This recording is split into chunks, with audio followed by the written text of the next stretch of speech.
lingkungan sekolah. Nah, kali ini kita akan membuat keyakinan kelas. Nanti, nah seperti ini contohnya. Ibu keyakinan kelas misalnya tidak, contohnya ya, tidak boleh membuang sampah sembarangan. Atau apa yang baik-baik lagi?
Kalian boleh menulis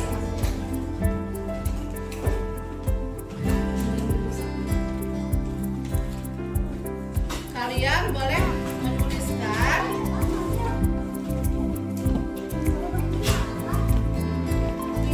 hoyong bersih, hoyong tergace di kelas. Kalian boleh menuliskan.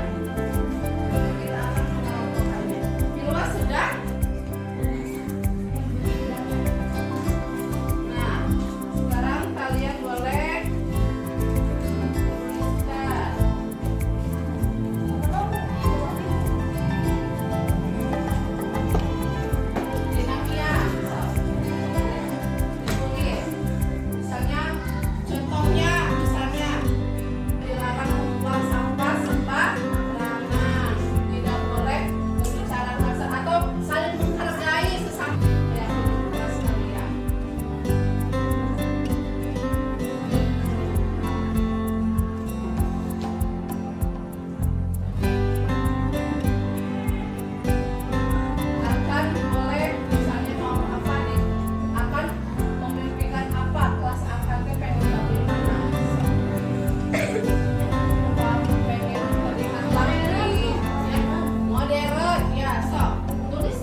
saya dan teman-teman telah membuat keyakinan kelas.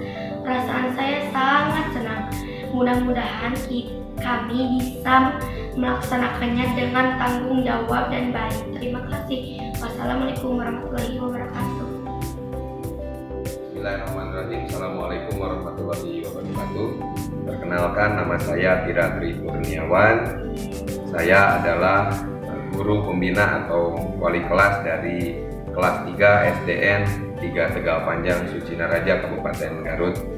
Pada kesempatan kali ini saya akan memberikan testimoni pada kegiatan seminar pendidikan yang dilaksanakan oleh Ibu Widayani SPD selaku calon guru penggerak Angkatan 7 Kabupaten Garut yang telah melaksanakan seminar pendidikan tersebut.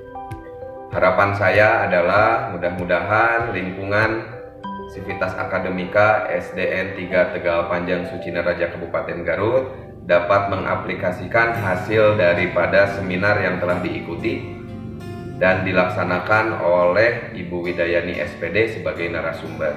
Kegiatan tersebut begitu sangat banyak manfaatnya untuk kami semua selaku pendidik dan guru di lingkungan Sivitas Akademika SDN 3 Tegal Panjang. Mudah-mudahan kegiatan seperti itu bisa terus digelar dan dilaksanakan demi kemajuan pendidikan di negara Republik Indonesia. Terima kasih kepada Ibu Widayani SPD yang sudah melaksanakan kegiatan seminar tersebut. Sekian dari saya. Assalamualaikum warahmatullahi wabarakatuh. Bismillahirrahmanirrahim. Assalamualaikum warahmatullahi wabarakatuh. Selamat datang para peserta seminar yang membawakan tema terkait tentang diseminasi membangun budaya positif di lingkungan sekolah. Para ibu juga bapak yang saya hormati, sebelum acara seminar dimulai, alangkah baiknya kita melakukan pembukaan acara seminar dengan membacakan doa basmalah bersama-sama. Bismillahirrahmanirrahim. Innal hamdalillah nahmaduhu wa nasta'inuhu wa nastaghfiruh wa na'udzu billahi min shururi anfusina wa min sayyiati a'malina may yahdihillahu fala mudilla lahu wa may yudlil fala hadiya lahu. Asyhadu an la ilaha illallah wa asyhadu anna Muhammadan abduhu wa rasuluhu amma ba'du.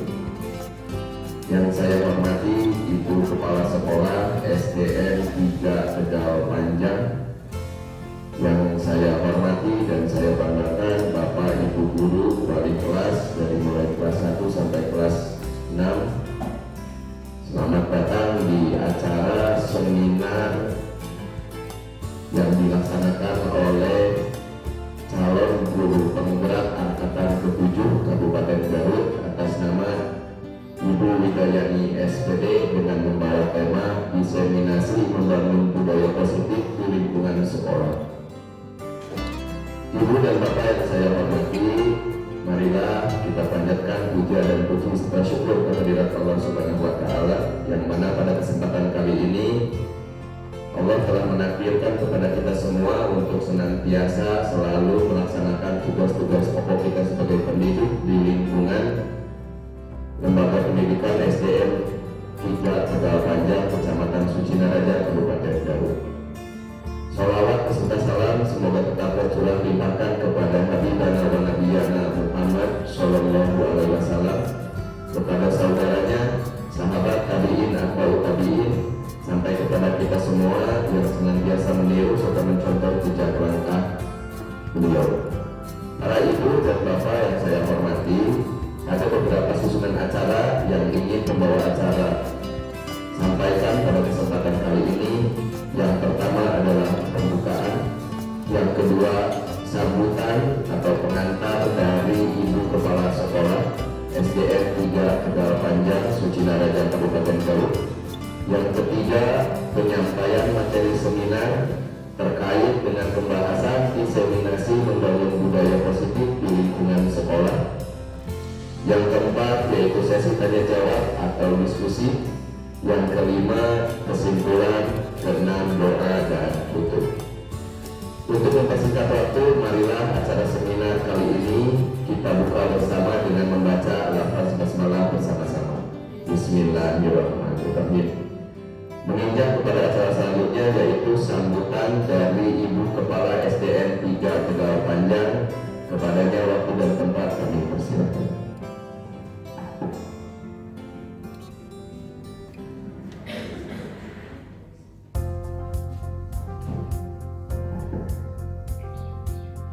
Bismillahirrahmanirrahim. Assalamualaikum warahmatullahi wabarakatuh. Alhamdulillahirrahmanirrahim. Wa bihi nasta'inu ala umuri dunya waddin wa ala alihi wa sahbihi ajma'in. Rabbi shrah li sadri wa yassir li amri wahlul 'uqdatam min lisani yafqahu qawli. Mukadimah mengikuti kepada pembawa acara, dan saya mengucapkan terima kasih atas kesempatannya diberi kesempatan untuk memberikan sedikit sambutan. Alhamdulillah sekolah kita memiliki guru penggerak. Mudah-mudahan dengan adanya guru penggerak ini kita akan bisa lebih meningkatkan kualitas dan kuantitas daripada sekolah kita, baik itu dalam kegiatan mengajar sehari-hari ataupun dalam kegiatan lingkungan sosial. Semoga dengan adanya guru penggerak kita menjadi sekolah yang lebih maju.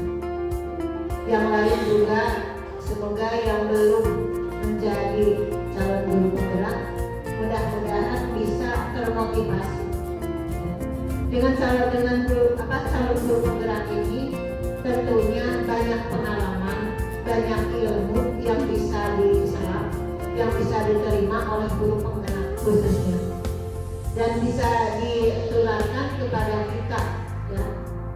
Mudah-mudahan dengan kegiatan guru penggerak ini, terutama ini pada hari ini acara seminar ya, yang berjudul diseminasi membangun budaya positif di lingkungan sekolah.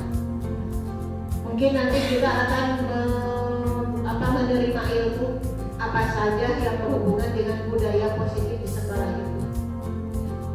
Mudah-mudahan bermanfaat bagi kita untuk diterapkan dalam kehidupan kita sehari-hari. Ibu ucapkan terima kasih kepada Bu Widayani yang telah lulus menjadi calon guru penggerak. Mudah-mudahan semuanya lancar, ilmunya bermanfaat, bukan cuma untuk diri sendiri tapi juga untuk warga sekolah yang lain. Dan juga semoga kegiatan-kegiatan setiap modul yang dikerjakan, tugas yang diselesaikan mudah-mudahan bernilai positif. Rupanya sambutan dari Ibu, selamat untuk Bu Widayani, semoga sukses. Sekian, billahi taufiq wal hidayah. Wassalamualaikum warahmatullahi wabarakatuh.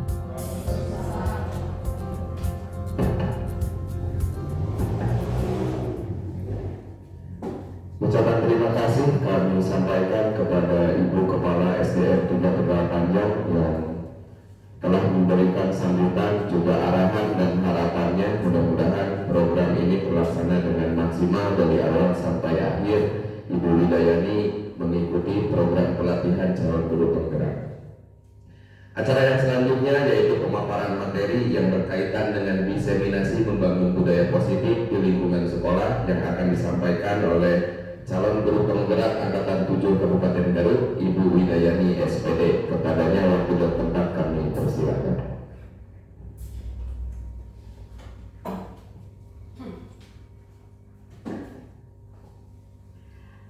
Bismillahirrahmanirrahim. Ibu-ibu, bapak-bapak, sebelum ke materi selanjutnya, bagaimana kalau kita ice breaking dulu ya, biar tidak jenuh, biar semangat karena hari sudah siang, biar pasti ngantuk ya. Sekarang kita ice breaking dulu, siap, ibu-ibu? Ya, so begini, kalau tepuk dua jempol, jempol kanan, jempol kiri, dua jempol, wow keren. Bisa semuanya ya? Bisa. Semangat? Ya. Tepuk dua jempol. Jempol kanan, jempol kiri. Wow, keren. Ulangi lagi. Nah,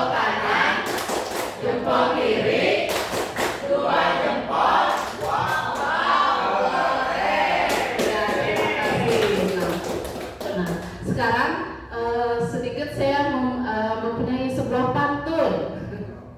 Pergi ke pasar di hari pekan. Jangan lupa untuk membeli kentang. Saya ucapkan Assalamualaikum, saya ucapkan untuk para bapak ibu yang sudah datang.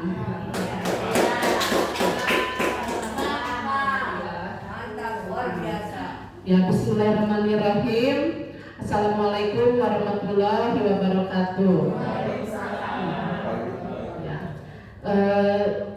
Terima kasih banyak saya ucapkan sebelumnya kepada moderator yang sudah memberikan kesempatan kepada saya untuk memaparkan sedikit tentang diseminasi membangun budaya positif di lingkungan sekolah. Nah, untuk membagi saya ikut ke yang tadi yang sudah disampaikan oleh moderator dan kepala sekolah. Nah, ibu-ibu, bapak-bapak, saya berdiri di sini bukan karena saya pintar atau saya merasa hebat atau banyak ilmunya. Saya berdiri di sini yang pertama itu melainkan menjalankan tugas saya sebagai calon guru penggerak yang sudah saya dapatkan, ilmu yang sudah saya dapatkan itu harus diberikan. Dan yang kedua, di sini saya ingin membagikan sedikit ilmu kepada para ibu bapak tentang budaya positif. Karena ilmu itu kalau disimpan itu tidak akan bermanfaat ya. Kalau ilmu itu kalau disimpan sendiri tidak akan bermanfaat. Tapi alangkah baiknya walaupun sedikit tapi berbagi seperti itu. Nah, saya rasa tidak usah perkenalan karena mungkin Bapak Ibu sudah tahu ya nama saya. Saya itu mengikuti guru penggerak yaitu angkatan 7 Kabupaten Garut. Nah, sekarang saya akan memaparkan tentang aksi nyata saya diseminasi membangun budaya positif di lingkungan sekolah. Nah, ini selamat datang Ibu Bapak guru hebat, mari belajar bersama, berkolaborasi, saling berbagi, mendukung demi mewujudkan disiplin positif di sekolah kita tercinta. Nah, sebelum saya ke materi tentang budaya positif, nah sekarang saya akan sedikit mengulas atau memaparkan tentang tujuan pendidikan. Nah, jadi menurut Ki Hajar Dewantara itu tujuan pendidikan adalah menuntun segala kodrat yang ada pada anak-anak agar mereka dapat mencapai keselamatan dan kebahagiaan yang setinggi-tingginya, baik sebagai manusia maupun sebagai anggota masyarakat. Nah, oleh karena itu kita sebagai pendidik itu harus dapat menuntun tumbuh atau hidupnya kekuatan kodrat yang ada pada anak-anak agar dapat memperbaiki lakunya, bukan dasarnya, hidup dan tumbuh kekuatan kodrat anak. Nah, jadi Ki Hajar Dewantara itu para pendidik itu diibaratkan sebagai petani atau tukang kebun yang dimana lahannya itu sebagai tempat lahannya itu. Jadi anak-anak itu seperti benih atau benih jagung yang disemaikan. Nah, kalau misalnya kita para pendidik sebagai seorang petani, diibaratkan sebagai seorang petani, kalau kita menanam benih dengan cara dipupuk terus dikasih air, otomatis akan dengan baik ya. Tapi kalau misalnya sebaliknya, walaupun benih itu sudah bagus, tapi kalau tidak dipupuk atau tidak disiram dengan air, mungkin akan tumbuh tapi tidak optimal ya, seperti itu. Jadi menurut Hajar Dewantara itu kita itu para pendidik diibaratkan sebagai petani yang harus bisa memberikan suri tauladan yang baik terhadap anak didik kita. Ya, next pada. Nah, di sini nanti saya akan memaparkan sedikit tentang konsep utama budaya positif. Yang pertama itu perubahan paradigma belajar. Terus yang kedua, disiplin positif dan nilai-nilai kebajikan universal. Yang ketiga, motivasi perilaku manusia. Keempat, keyakinan kelas. Kelima, kebutuhan dasar manusia. Dan restitusi 5 posisi kontrol serta restitusi segitiga restitusi. Nah, di sini perubahan paradigma belajar. Nah, dalam mengajar, guru itu harus bersifat anon sesuai Ki Hajar Dewantara, Ingarsa Suntalada, Ingmadya Mangunkarsa, Tuturi Handayani, serta pembelajaran berpihak pada murid dan harus menggunakan azas trikon. Nah, anak itu kalau bahasa Jawa teh ngasuh, ngomong seperti itu. Jadi mengarahkan anak, tapi mengarahkan terhadap hal yang positif guna membangun kemandirian. Nah, sedangkan kita sering mendengar filosofi Ki Hajar Dewantara yang sangat terkenal itu Ingarsa Suntalada, ya. Terus Ingmadya Mangunkarsa, Tuturi Handayani. Ada yang tahu apa itu artinya Ingarsa Suntalada? Nah, di sini Ingarsa Suntalada itu artinya di depan memberi teladan. Berarti kita sebagai seorang guru itu harus memberikan contoh yang baik terhadap anak didik kita, memberikan suri tauladan yang baik. Karena kalau dulu guru itu digugu dan ditiru, jadi perilaku kita itu suka ditiru oleh anak-anak, ya. Suka kalau gurunya misalnya datang kesiangan, anak juga guru lagi belang, cenah gitu perilakunya. Terus misalnya guru itu suka merokok, anak juga pasti bahkan ikut naon abg cenah bade nurutan we siga si bapa da ngarokok gitunya. Nah, jadi Ingarsa Suntalada itu memberikan di depan memberikan teladan. Teladan yang bagaimana? Pastinya teladan yang positif, yang baik. Dan yang kedua itu Ingmadya Mangunkarsa. Nah, Ingmadya Mangunkarsa itu di tengah membangun semangat. Jadi anak itu harus diberikan motivasi, semangat biar mereka mencapai tujuannya. Kan kadang anak-anak sudah kadang malas belajar, kita sebagai pendidik harus memberikan semangat. Dan yang ketiga itu Tuturi Handayani yang sering kita dengar, bahkan sampai sekarang ya, logo-logo topi atau ada tulisan Tuturi Handayani yang artinya itu di belakang memberikan dorongan, ya betul, di belakang memberikan dorongan terhadap hal yang positif untuk kemandirian. Nah, di sini berpihak pada bukan harus menggunakan azas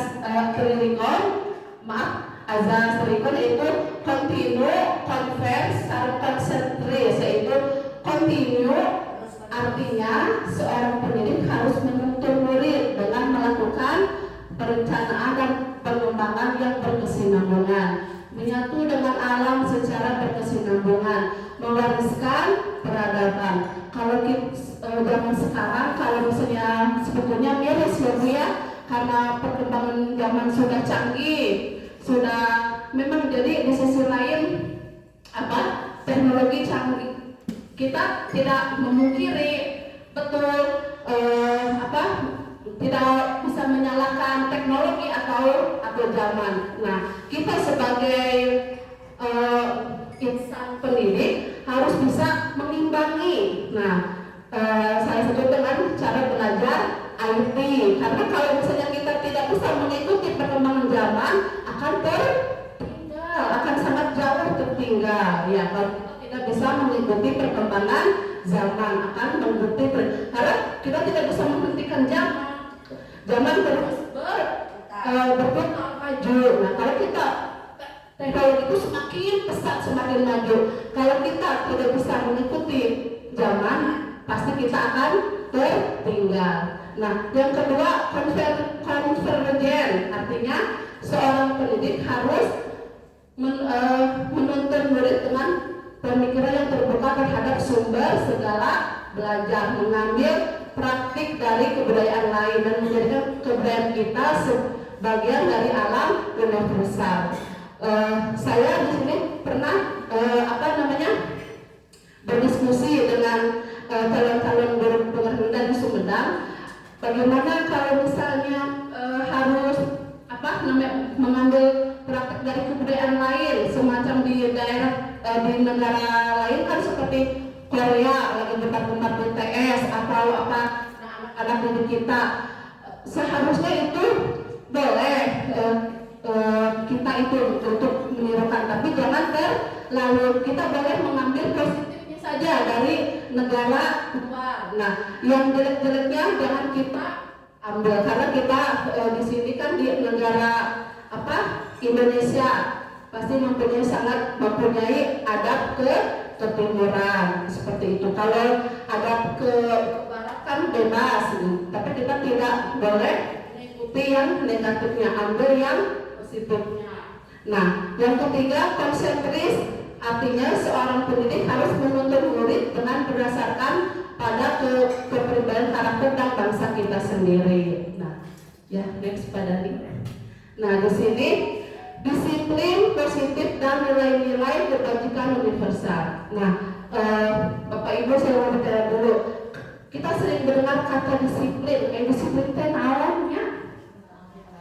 Oh iya, betul sekali. Disiplin itu biasanya tentang peraturan. Nah, betul sekali Ibu, tentang peraturan. Nah, di sini menurut Ki Hajar Dewantara dan Dian Dosen, disiplin adalah belajar untuk mengontrol diri agar dapat mencapai tujuan yang mulia. Disiplin dimaksud adalah disiplin diri yang memiliki motivasi internal. Seseorang yang memiliki disiplin diri berarti dapat bertanggung jawab terhadap apa yang dilakukannya karena perilakunya berdasarkan pada nilai-nilai kebajikan.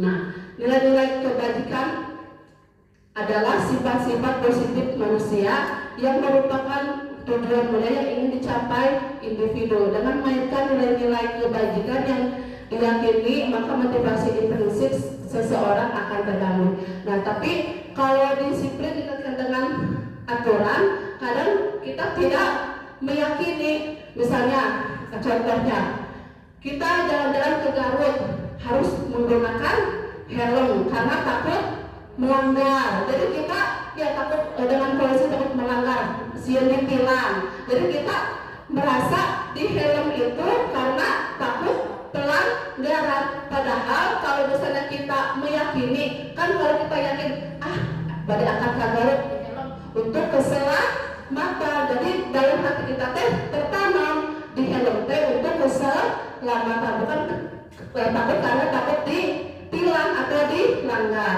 Atau kalau kita memakai masker untuk apa?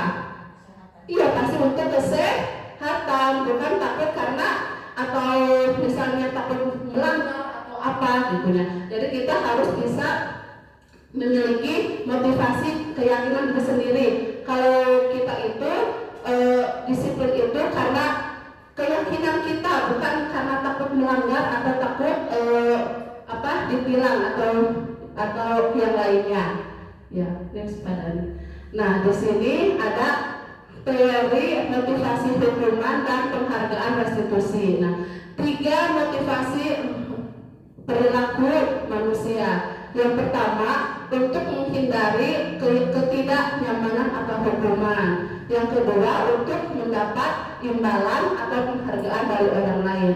Dan ketiga, untuk orang yang mereka inginkan dan menghargai diri sendiri dengan nilai yang mereka percaya. Nah, biasanya Bu, kalau mendengar kata peraturan, kita terkadang suka tidak nyaman. Siun, buat peraturan dilarang merokok, asal kumaha hanya nguping peraturan misalkan gitu. Nah, jadi untuk menghindari ketidaknyamanan atau hukuman dan penghargaan restitusi, hukuman dan penghargaan merupakan cara untuk mengatur perilaku seseorang yang dapat menghancurkan potensi pembelajaran sesungguhnya. Hukuman bersifat tidak terencana atau tiba-tiba. Murid tidak libatkan dalam memberikan hukuman dan bersifat satu arah. Nah, begitu pun dengan siswa kita.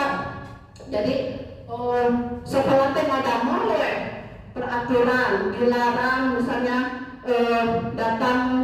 harus datang tepat waktu, dilarang ribut, dilarang banyak sekali. Kadang murid itu suka harorean gitu nah, seorang dilarang berarti seperti dikekang diatur. Nah, jadi kita membuat aturan tidak berkolaborasi dengan siswa. Nah, jadi seolah-olah aturan itu semacam hukuman siang gitunya. Pengiring upacara sudah misalkan datang kesiangan 15 menit pakai istirahat sudah mengerjakan tugas. Ya, seharusnya dengan siswa itu tidak boleh seperti itu. Nah, di sini restitusi adalah proses menciptakan kondisi bagi murid untuk memperbaiki kesalahan mereka sehingga mereka bisa kembali kepada kelompok mereka dengan karakter yang lebih kuat menurut Gosen 2004. Jadi untuk kalau misalnya ada siswa yang mempunyai masalah, jangan langsung kita pengen gitu, teh salah, teh sebentar misalkan gitunya. Nah, tapi kita harus panggil, kita tanya apa sih, kenapa kamu begini, kenapa kamu begitu. Nah, seperti itu. Jadi mungkin kan dia melakukan kesalahan pasti ada sebabnya, pasti seperti itu ya. Jadi kalau misalnya murah kali langsung dijudge, dia akan minder, jadi down, kalau kata bahasa Inggris down. Jadi seharusnya kita itu memberikan solusi bagaimana gitu. Jadi bersama-sama memberikan pemecahan bersama-sama gitu ya. Jadi si muridnya kita down gitu. Jadi alangkah baiknya itu kalau misalnya masalah itu yang perlu dipanggil dulu si anaknya, jangan langsung dijudge, tapi itu salah, tekin gitu ya, misalkan seperti itu. Next, ada nih. Nah, di sini ada 3 motivasi perilaku manusia. Nah, motivasi merupakan dorongan yang timbul pada diri seseorang. Di sini yang pertama, menghindari ketidaknyamanan dan hukumnya. Murid melakukan disiplin diri karena ia takut dihukum. Jadi si barangkali disiplin karena dia takut akan peraturan. Jadi bukan karena dia meyakini diri sendiri mesti lalu kasihanan sosial dihukum, lalu mengerjakan PR sosial dihukum, tapi tidak ada kesadaran dari diri sendiri. Nanti diulang lagi pasti seperti itu karena paling lalu kasihanan, paling kita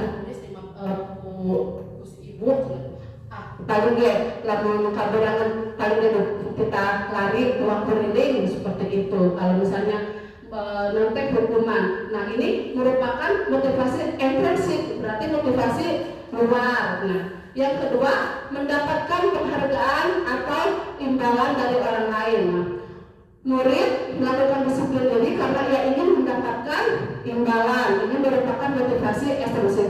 Jadi, ayo murid misalkan betul angkat ke sekolah teh, rekam minus making penghargaan di ibu, aktif making dapat penghargaan dari si ibu dan dapat imbalan. Nah, itu sama tidak baik ya.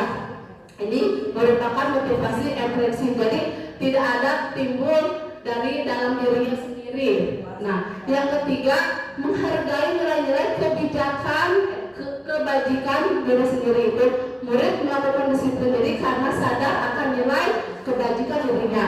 Nah, di sini justru yang lebih baik. Jadi murid itu melakukan disiplin karena dia tuh sadar akan kebajikan di dirinya. Saya datang tepat waktu karena dia meyakini kalau sekolah itu harus tepat waktu. Nah, ini merupakan motivasi dari diri sendiri.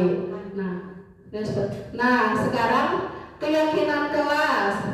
Keyakinan kelas adalah salah satu kedisiplinan positif yang bisa kita terapkan dalam membangun budaya positif di sekolah. Keyakinan kelas merupakan nilai-nilai kebajikan universal yang disepakati secara tersirat dan tersurat, lepas dari latar belakang suku, negara, bahasa maupun agama. Nah, sedangkan tujuan keyakinan kelas yaitu menumbuhkan budaya positif dengan kesepakatan kelas. Kedua, menumbuhkan pembiasaan positif di kelas atau di sekolah. Yang ketiga, menumbuhkan sikap tanggung jawab atau atas pemilihan aspirasi idenya melalui kesepakatan kelas. Dan yang terakhir, menumbuhkan rasa saling menghargai diri sendiri dan orang lain. Ibu-ibu sudah membuat keyakinan kelas di kelasnya masing-masing? Sudah, alhamdulillah. Next pada nih. Nah, di sini saya mencoba contoh penerapan saya keyakinan kelas. Ini ada sedikit.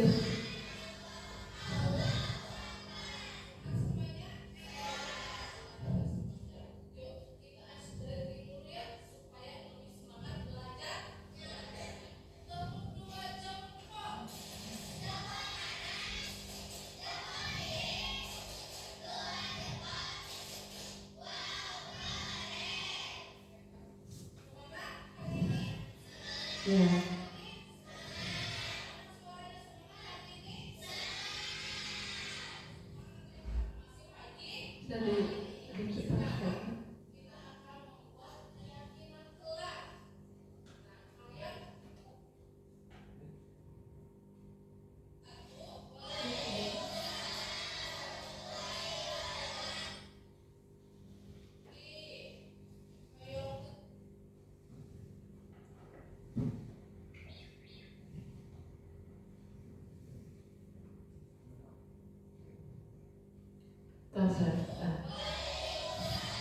Ya, sudah. Nah, jadi penerapan contoh keyakinan kelas itu kita kolaborasi dengan siswa dulu. Mau bagaimana sih kelas impian kita itu? Misalnya, kan kadang anak-anak, Bu, hoyong, kalau kemarin saya membuat kata arkan, Bu, hoyong kelas modern, misalnya yang modern itu yang bagaimana arkan? Yang bagus, Bu, yang modern katanya, yang suka YouTube atau bantu tentang teknologi. Ada lagi, Bu, abi mah hoyong rapi, cenah hoyong anu bersih, oh ya. Terus ada lagi, Bu, abi mah hoyong anu tidak boleh nyalus kasar, nah seperti itu. Jadi kesepakatan kelas untuk yang itu kita buat dengan bersama-sama dengan siswa. Nah, jadi nanti ibu-ibu dan bapak-bapak bisa mengikutinya. Jadi kita buat dulu, misalnya anak disuruh menuliskan apa sih keinginan mereka itu yang akan mereka impikan di kelas itu yang bagaimana. Nah, kalau sudah nanti ditempelkan, nanti digabungkan seperti itu. Nah, jadi ini untuk kesepakatan kelas yang telah kemarin saya buat. Nah, ini hasilnya yaitu jadi berdoa sebelum dan sesudah belajar. Yang kedua, datang tepat waktu. Yang ketiga, hormat kepada guru, saling menghargai dan menghormati sesama teman, menjaga kebersihan dan kerapian kelas, buang sampah pada tempatnya, selalu berbicara sopan di dalam kelas, mengerjakan tugas tepat waktu. Jadi kesepakatan kelas itu tidak harus banyak. Terus kalau bisa hindari kata-kata dilarang, misalnya dilarang membuang sampah sembarangan, dilarang misalnya berbicara kasar seperti itu ya. Jadi hindari untuk membuat kesepakatan kelas harus dengan kata dilarang. Next pada ini. Nah, di sini kebutuhan dasar manusia. Kebutuhan untuk bertahan hidup survival merupakan kebutuhan bersifat fisiologis untuk bertahan hidup, misalnya kesehatan, rumah, dan makanan. Yang kedua, kasih sayang dan rasa diterima atau love belonging. Pada umumnya, anak-anak memiliki kebutuhan dasar kasih sayang dan rasa diterima yang tinggi, ingin disukai dan diterima lingkungannya dengan baik. So kayaknya anak anu kurang perhatian, anu sekadang caper di rumah teh kurang perhatian ke orang tua karena sibuk orang tuanya. Jadi cari perhatian di sekolah. Dan ketiga itu kebebasan atau freedom. Nah, anak-anak dalam kebebasan atau freedom yang tinggi menginginkan pilihan. Mereka perlu banyak bergerak, menyukai hal yang baru dan menarik dan suka mencoba-coba. Nah, anak-anak itu kadang suka kebebasan, ya. Tapi kita sebagai pendidik mengarahkan bebas, tapi bukan bebas yang kurang-kurangkan, tapi bebas harus dengan aturan, ya seperti itu. Dan biasanya anak-anak itu suka sekali hal yang menarik dan yang suka mencoba-coba. Jadi kita sebagai guru harus pandai membuat anak-anak itu senang. Misalkan bangun belajar ibu kieu ibu bosan. Jadi kita yang mengikuti kemauan mereka, bukan mereka yang harus mengikuti kemauan kita. Kan kamu yang mengajarnya, jadi kita yang harus mengikuti kemauan. Terus kayak bagaimana ibu kayak bisa ibu kayak belajar jadi kita harus bisa mengikuti anak-anak. Yang keempat, kesenangan fun. Nah, kebutuhan akan kesenangan atau fun adalah kebutuhan untuk mencari kesenangan, bermain dan tertawa.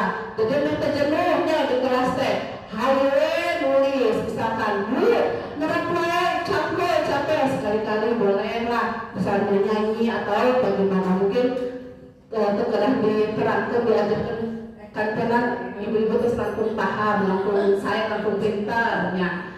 Terus kebutuhan ini muncul sejak dini, kemudian terus berkembang hingga dewasa. Bahkan orang dewasa juga kadang butuh hiburan, bukan hanya anak kecil, anak atau TK. Orang dewasa juga butuh hiburan. Itu stres, sebenarnya mumet, mencegah sana healing, orang healing, jadi butuh hiburan. Ya. Yang kelima, penguasaan atau power merupakan kebutuhan pengakuan atas kemampuan yang berhubungan kekuatan untuk mencapai sesuatu, menjadi kompeten, menjadi terampil, diakui atas prestasi dan keterampilan yang dimiliki, dapat membuat pencapaian dihormati, didengarkan, meninggalkan pengaruh, memiliki rasa harga diri. Nah, seperti itu. Nah, di sini ada restitusi 5 posisi kontrol. Nah, 5 posisi kontrol guru yaitu penghubung. Nah, jadi seorang penghubung biasa menggunakan hukuman fisik maupun verbal. Biasanya ya seorang guru suka memiliki penghubung. Yang kedua itu membuat orang merasa bersalah. Upami penghubung biasanya kenapa kamu kesiangan, sok kamu nanti karena datang kesiangan, kamu 15 kalau istirahat 15 menit kamu nggak boleh istirahat, wayahna nulis di halaman di kanulan. Itu posisi penghubung. Yang kedua, membuat orang merasa bersalah. Nah, ada kamu begitu wae, misalkan ke anak teh itunya hidupnya harus bagaimana lagi cara mendidik kamu. Nah, jadi anak teh merasa bersalah.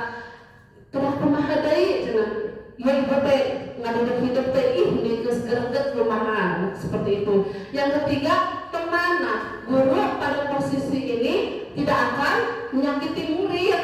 Nah, namun akan tetap berupaya mengontrol murid melalui persuasi. Jadi sebagai partner atau teman. Yang keempat, monitor atau pemantau. Jadi pemantau sebenarnya mengawasi murid. Nah, yang kelima itu manajer, posisi terakhir. Manajer adalah posisi mentor di mana guru berbuat sesuatu bersama dengan murid, mempersilahkan murid mempertanggungjawabkan perilakunya, mendukung murid agar dapat menemukan solusi atas perbuatannya sendiri. Nah, kira-kira ibu-ibu sama bapak-bapak dari 5 posisi program mana yang ibu bapak miliki? Sebagai penghubungkah atau pembuat merasa bersalah, teman, bantu atau manajer? kira-kira selama mendidik sadayana ya, ya pasti sadayana pasti ada, kecuali kalau berhukum ya berhukum boleh, tapi tidak, jangan terlalu gimana. Kalau menurut kata hukuman, wah karunya akan berkalinya. Nah ya, hukuman yang positif, yang mandiri, ya betul sekali. Nah tapi yang baik itu setelah saya belajar itu ternyata manajer. Ya, jadi ya memang saya kontrol itu yang begitu, yaitu sebagai manajer. Jadi mentor di mana guru berbuat sesuatu bersama siswa, mempersilakan. Jadi si barangkali teh bisa mempertanggungjawabkan perilaku lamun salah teh bisa dipertanggungjawabkan. Jadi bersama-sama memecahkan permasalahan, solusi. Jadi seolah dijelas gitu, kayak gitu. Nah seperti itu. Next. Nah di sini saya sudah melaksanakan contoh penerapan segitiga restitusi. Yang saya ambil itu manajer. Jadi waktu itu pas kebetulan ada siswa saya yang terlambat.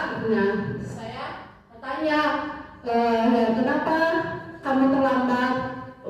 Ya jadi dia itu terlambat ada alasannya, katanya karena bangunnya kesiangan. Terus keyakinan apa yang dia yakini? Ya karena harus datang tepat waktu. Jadi dia tidak dibangunkan oleh orang tuanya, katanya menjadi terlambat. Jadi kalau anak yang terlambat jangan langsung digas, nah ada berang mana kesiangan sekolah, nah siang. Nah jadi kita panggil dulu si anak itu, terus kita tanya, kenapa kamu terlambat, terus apa yang menjadikan kamu penyebab jadi terlambat, seperti itu. Jangan langsung diceraikan, diharapkan murid. Wah itu merasa daun sekali, kasihan ke anaknya. Jangan sekali-kali kita merendahkan anak di depan murid dan anak itu manusia punya perasaan seperti itu. Jangan ya, kasihan nanti pilih dendam terus aku pernah diceraikan pas ibu nyeri hati. Nah jangan seperti itu.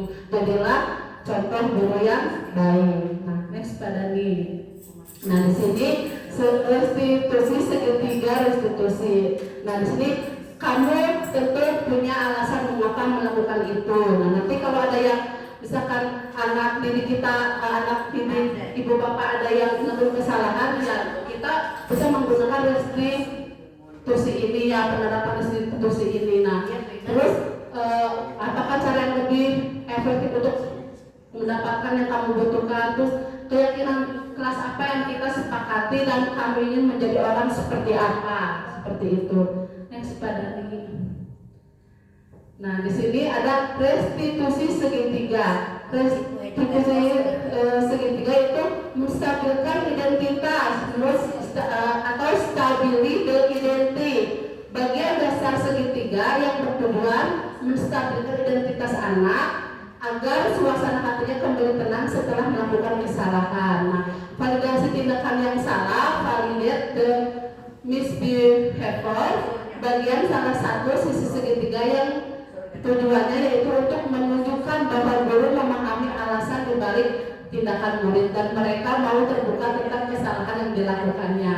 Dan yang ketiga, menanyakan keyakinan seek the belief. Bagian sisi ini akan menghubungkan anak dengan nilai-nilai yang dia percaya berpindah menjadi orang yang dia inginkan dan mengembalikan pada keyakinan atau kesepakatan kelas atau sekolah. Nah, jadi, saya rasa sudah cukup. Saya rasa sudah cukup materi yang saya telah sampaikan. Untuk itu saya kembalikan kepada moderator. Untuk maaf kalau misalnya kurang berkenan atau kurang sempurna dalam cara menyampaikan saya kepada ibu bapak. Mohon agar dimaklumi. Saya kembalikan ke moderator.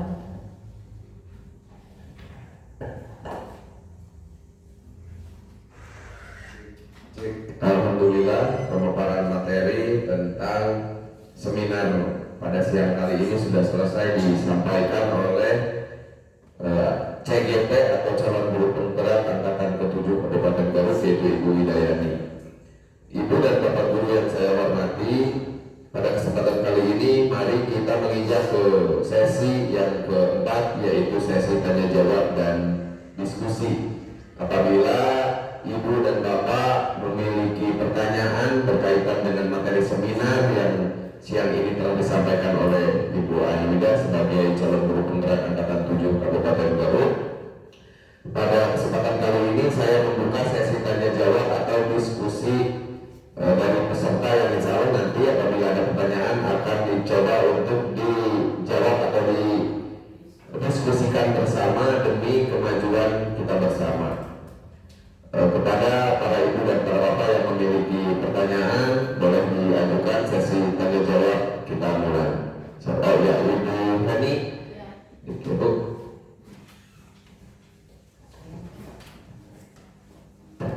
Assalamualaikum warahmatullahi wabarakatuh.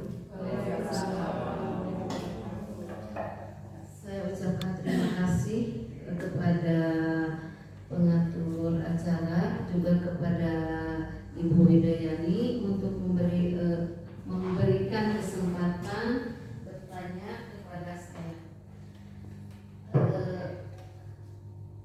Bagaimana menerapkan budaya positif di sekolah, itu yang akan saya tanyakan kepada Bu Hidayani. Terima kasih. Wassalamualaikum warahmatullahi wabarakatuh. Waalaikumsalam warahmatullahi wabarakatuh. Ada lagi yang mau memberikan pertanyaan? Pak Taroni, silakan. Assalamualaikum warahmatullahi wabarakatuh. Waalaikumsalam warahmatullahi wabarakatuh. Saya juga mau bertanya ya Bu. Boleh tidak Bu? Boleh. Tanya gini Bu, apa perbedaan antara keyakinan kelas dan peraturan kelas? Cukup. Silakan Bu Lilis.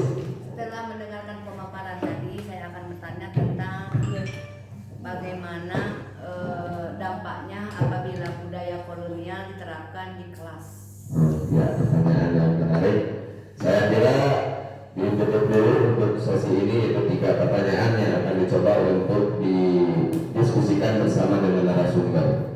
Kepada Ibu Hidayani, mudah-mudahan pertanyaan yang diajukan oleh rekan-rekan guru kita bisa didiskusikan bersama.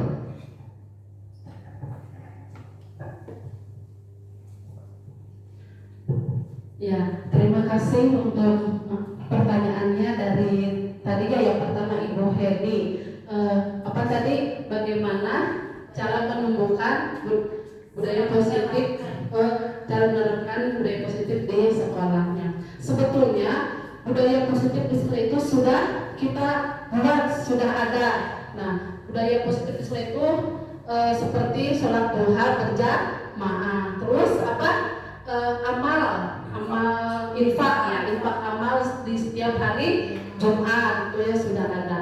Nah, tapi di sini pertama itu kita dulu mengupayakan kesepakatan dulu. Nah, memang seharusnya itu kita berebut ngariung gitunya, saling kepala sekolah, saling guru-guru gitunya, mau bagaimana sih impian sekolah kita ini, hoyong rumah sih gitu. Tapi sebelum ke lingkungan sekolah, kita membuat dulu di kelas kita masing-masing, membuat kesepakatan kelas. Tapi yang tentunya harus berpihak terhadap anak ya. Nah, kita buat dulu kesepakatan kelas terhadap anak. Mau bagaimana impian kelas kita itu. Nah, kalau sudah kita buat, nah terus berarti kita yakini, kita sepakati seperti itu. Nah, kalau sudah di kelas mungkin nanti lebih luarnya atau lebih luasnya untuk di lingkungan sekolah. Alhamdulillah di lingkungan sekolah kita sudah berjalannya seperti sholat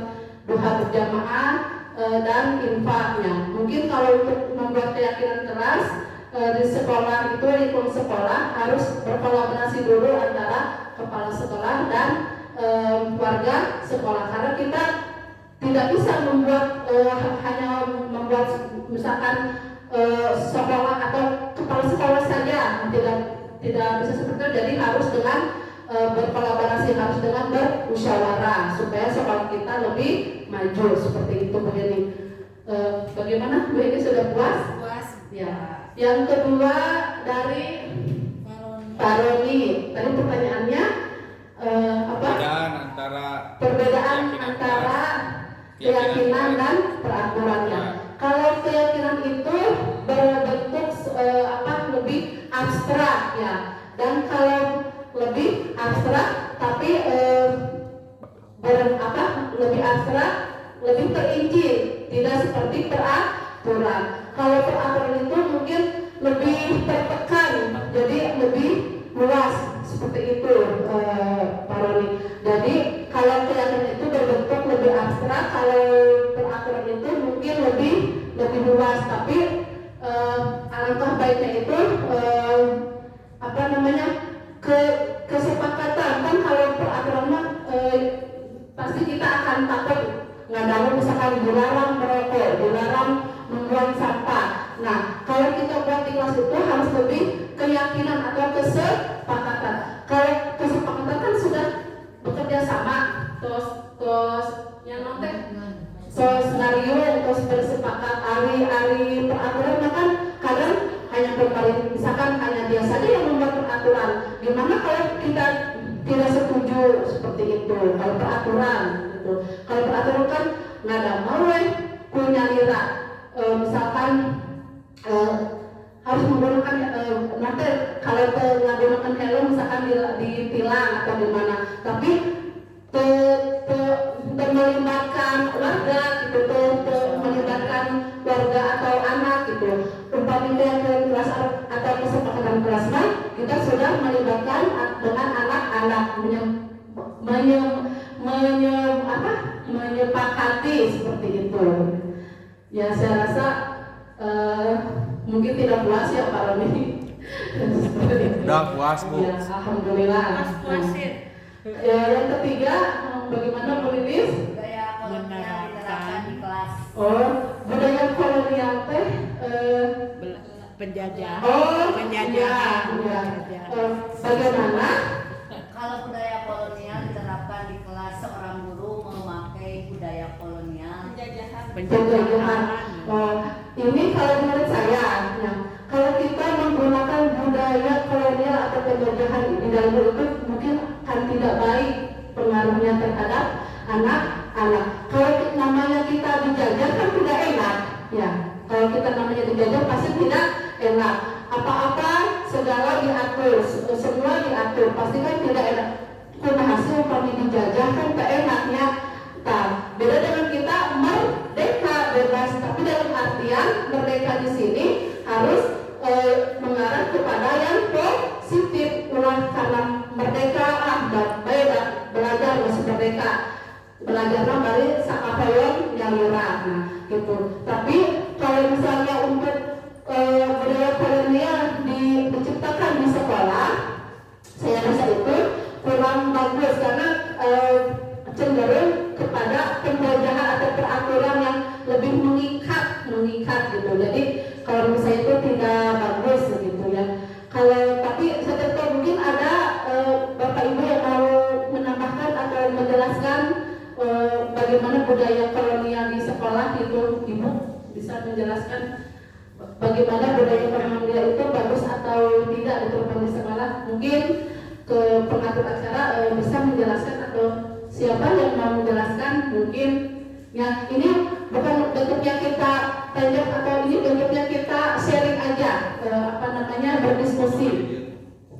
Tapi kenyataannya Bu masih ada gitu. Seperti hal diskriminatif kan supaya ieu mah gelis dipikanya dengan hati nurani. Bagaimana cara berdiskusi Bu?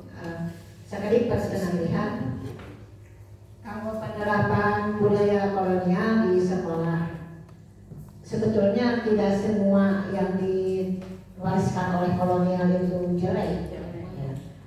Tapi mungkin ada hal-hal yang baiknya, ya. Misalnya kalau di budaya kolonial yang ibu tahu, ya misalnya, kalau misalnya siswa disuruh melaksanakan tugas atau diberi PR, orang kolonial misalnya memberikan PR, nah besoknya kan kita periksa.